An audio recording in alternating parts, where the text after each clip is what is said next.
If you were born on the 28th, or if you have a 28 life path, your energy is associated with the Two of Wands tarot card. And if you look at the Two of Wands tarot card, what you will see is a man that is holding the entire world in the palm of his hand, which indicates unlimited potential for achievement on the material realm.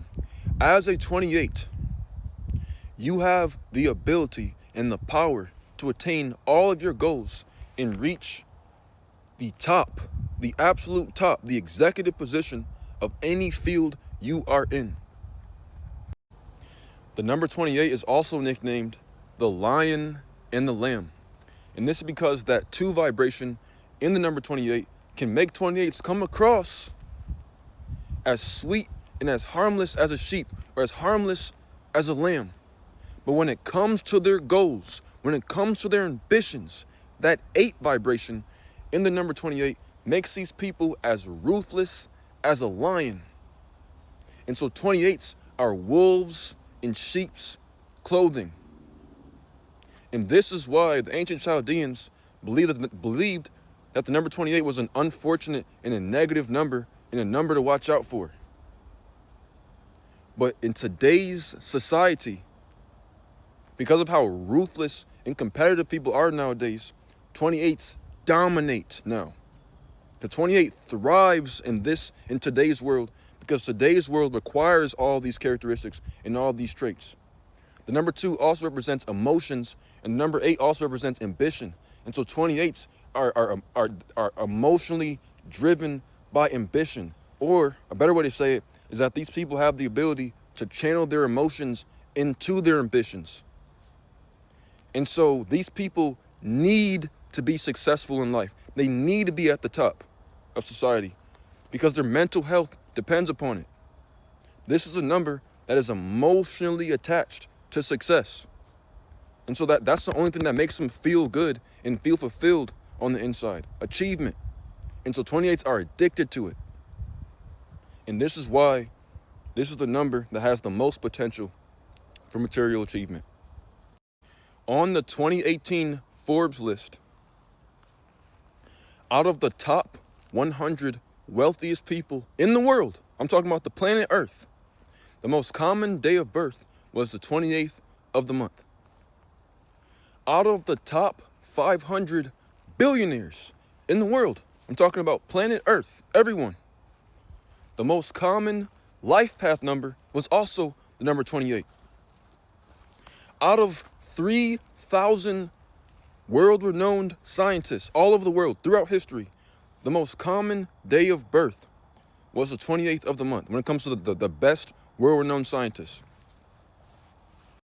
Out of all 105 Nobel Peace Prize winners, the most common day of birth was the 28th of the month. 28s are achievers. When you look at the top of society, all you're going to see is 28s. As a 28, I don't care if you're a life path 28, or if you were born on the 28th, or if you have a name number 28.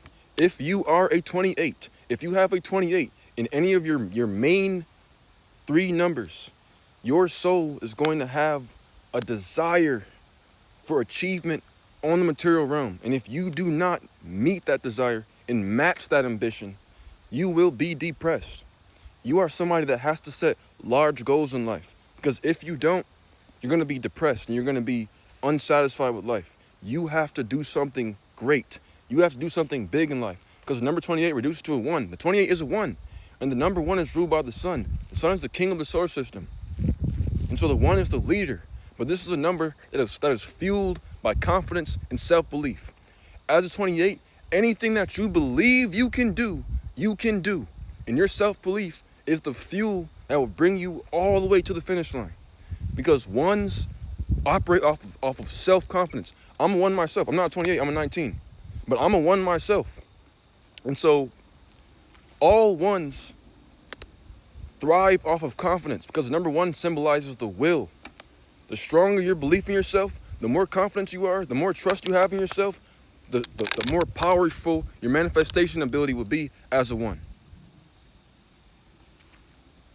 And so if you are a 28 out there, you need to believe in yourself. That self-belief will fuel your manifestation abilities, and it will allow you to achieve anything that you set out and set after.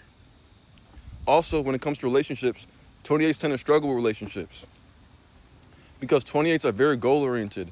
And if their partner is very clingy and needs a lot of their attention, needs a lot of their time, it's not going to work. 28s need supportive partners who are going to support them in their goals and support them in their ambitions, because 28s are never going to stop. Once they accomplish one goal, they're going to want to do another one, another one, another one. It's never going to stop because they're addicted to the feeling of achievement. And so if you're talking to a 28 partner, you have to allow that person, you have to give that person some space to go after their goals. You can't be all over them and on top of them. You can't be high maintenance type person, because 28 is just going to drop you. A 28 will always pick their goals over anything else, because that is what fulfills them. They need that in order to be happy, in order to be satisfied. But some famous 28s are Elon Musk, Bill Gates, Denzel Washington, President Woodrow Wilson, who was the 28th president, by the way, President James Monroe, Confucius, the famous Asian philosopher, Saddam Hussein, the terrorist, Soldier Boy, Glorilla, LeBron James, Machiavelli, who wrote the book The Prince, which is one of the most ruthless and savage fucking books ever. I read that book. I'm telling you, these 28s, man. Napoleon, Martin Luther King, Deontay Wilder, DDG, he's a famous YouTuber, if you guys don't know who that is. Solomonati, another famous YouTuber. Andrew Tate, I'm pretty sure y'all know who that is. And then Rick Ross. But that's all I have for you guys today. And to learn more about my numerology teachings, you can book a reading with me. You can find that link in my profile bio. Or you can just get my book called Supreme Mathematics. And the link to that is also in my profile bio. But have a great rest of your day, guys.